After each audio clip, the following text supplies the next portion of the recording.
Hello everyone, welcome to this lecture on engineering physics. In this lecture we are going to discuss about the relationship between the Einstein coefficient in lasers. So last class आपको याद होगा हमने theory of laser action start किया था. तो हमने उस time पे ये देखा था कि थ्योरी ऑफ लेजर एक्शन में कौन कौन से बेसिक 3 प्रिंसिपल इन्वॉल्व हैं. तो एक बार हम क्विकली लास्ट क्लास को रिवीजन करेंगे बिकॉज उसके जो रेट इक्वेशंस हैं हम उसी को रिलेशनशिप बिटवीन आइंस्टाइन कोएफिशिएंट में यूज करेंगे. सो क्विकली हम लोग रिवीजन करते हैं. तो लास्ट क्लास में हमने देखा था कि the principle 3 basic principle laser action के इन्वॉल्व रहते हैं. एक होता है एब्जॉर्प्शन, स्पॉन्टेनियस एमिशन और दूसरा होता है स्टिमुलेटेड एमिशन. एब्जॉर्प्शन में क्या होता है कि मेरे पास में जब भी एनर्जी मेरे को E equal to h mu, when I have given the energy E is equal to h mu, it is applied to the ground state. What it will form is it will force the electron or an atom to move towards a higher energy state or excited state. So since it is stimulated or induced, energy is induced, this kind of absorption is called stimulated absorption or induced absorption. So if we want to represent we represent E1 and E2 as a two energy states, and N1 and N12 को मैंने मान लिया number of atoms per unit volume. Okay. So N1 and E1 और E2 को मैंने मान लिया energy states and N1 N2 को मैंने मान लिया number of atoms per unit volume. So whenever I am applying the energy E is equal to h mu, an electron is jumping from an ground state to an excited state. This process is called absorption and the rate equation we get is dN1 by dt is equal of absorption, or we will represent from now on this rate as RAB is equal to N1 into B12 into UW. So B12 here is the Einstein coefficient and UW here is the energy density function, and N1 is the number of atoms per unit volume.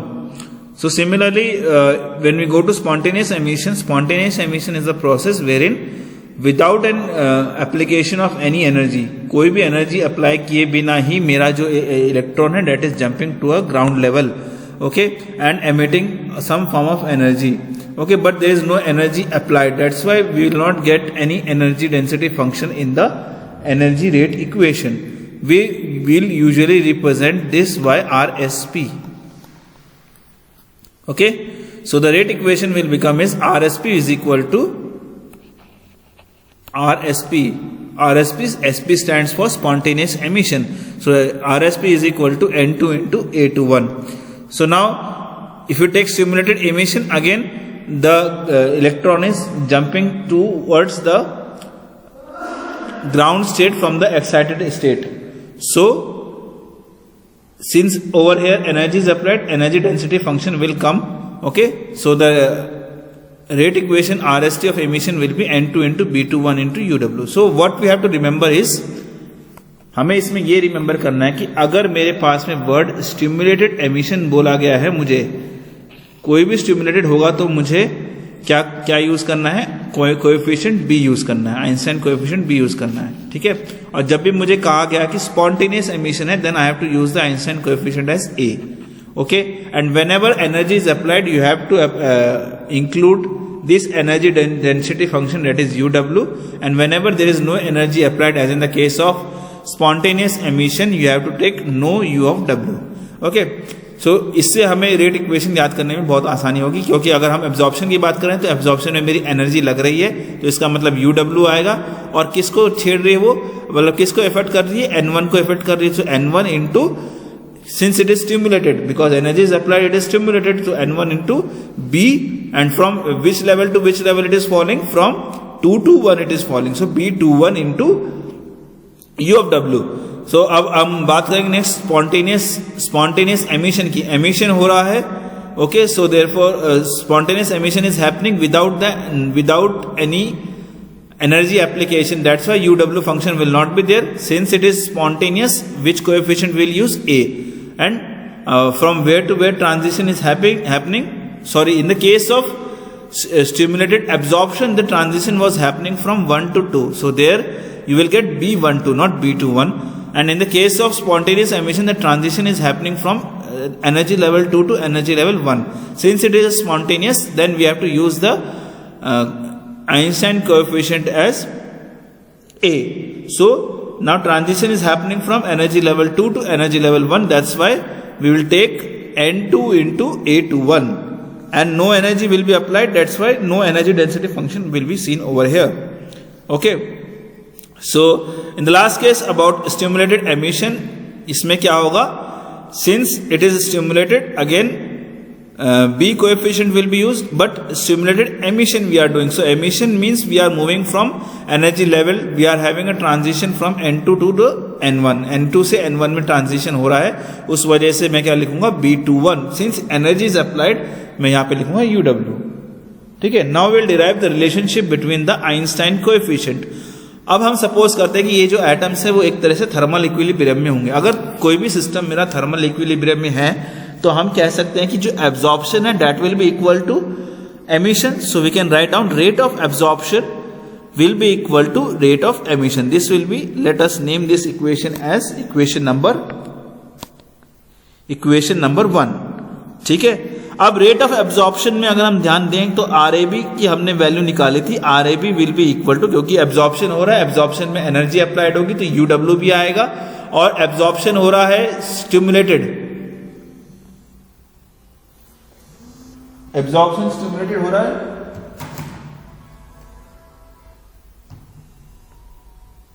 तो क्योंकि absorption मेरा stimulated हो रहा है, okay, तो इससे क्या फर्क पड़ेगा? मेरे पास में कोएफिशिएंट कौन सा यूज करूंगा? मैं इसमें B कोएफिशिएंट यूज करूंगा.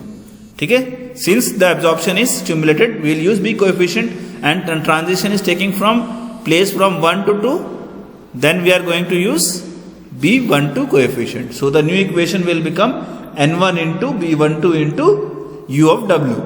And emission मेरे पास में, absorption के केस में मेरे पास में सिर्फ एक ही absorption था, but emission मेरे पास में दो emissions हुए थे. एक हुआ था spontaneous emission and the other one was stimulated emission. So we have to add these two emissions, that is spontaneous emission and stimulated emission. So we can write down the equation as RAB, rate of absorption, is N1 into B12 into UW. This is already discussed.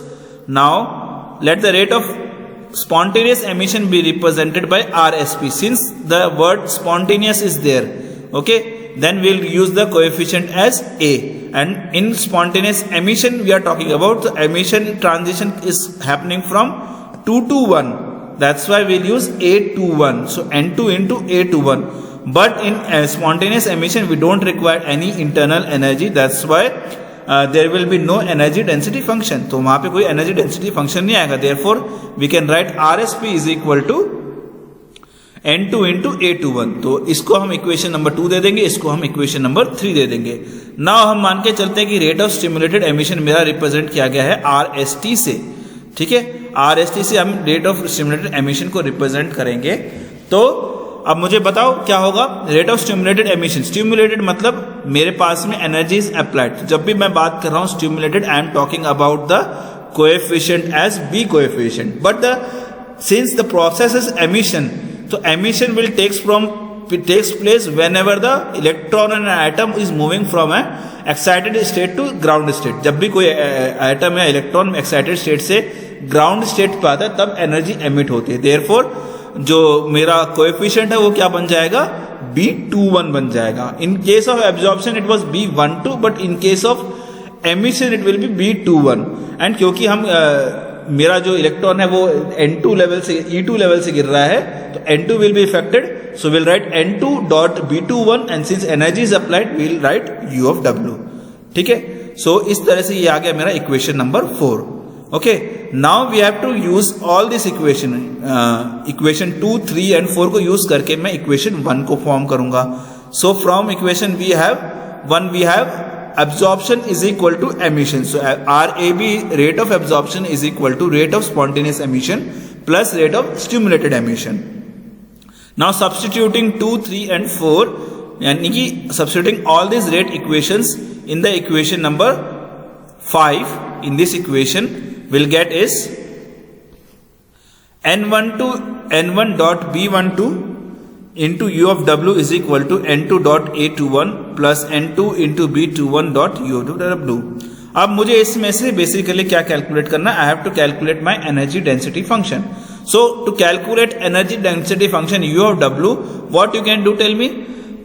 We can take all the terms which are having energy density function with them on left hand side and the other terms in the right hand side. So you can write down n1 dot b12 into U of W minus n2 dot b21 into U of W is equal to n2 into a21. Okay, so now इसमें से अगर आप UW को common निकालोगे तो आपको क्या मिलेगा, n1 into b12 minus n2 into b21. Simple, ठीक है. तो इससे हम U of W निकाल सकते हैं. U of W will be n2 into a21 divided by n1 into b12 minus n2 into b21. इसको हम नाम दे देते हैं इक्वेशन नंबर 7. ओके, अब मेरे पास में इक्वेशन 7 आ गई. अब इस इक्वेशन को मुझे थ्रू आउट डिवाइड करना है n2 इंटू b21 से. ठीक है, so dividing this whole energy density equation by n2 into b21. So we will get n2 a21 divided by n2 b21 divided by n1 b12 divide by n2 into b21 minus 1. Since n2 b21 by n2 b21 दोनों cancel हो जाएंगे. अब यहां पे हम ध्यान से देखेंगे तो n2 n2 भी कैंसिल हो जाएंगे. So final equation will be get is U of energy density function as UW is equal to A21 by B21 divided by N1 by N2 dot B12 by B21 minus 1.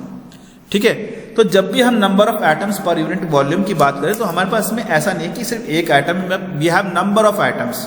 Okay, so whenever we talking about energy states over there, okay, we can not calculate so easily. That's why Boltz and Maxwell created as some statistics formula and they derived one equation.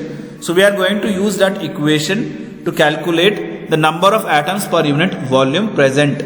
Okay, so according to Maxwell-Boltzmann statistics, we can write n is equal to n naught e power minus e by kt, where kt represents, k represents a Boltzmann constant. Okay, you can also write kb. In some textbook you will write kb, किसी textbook में k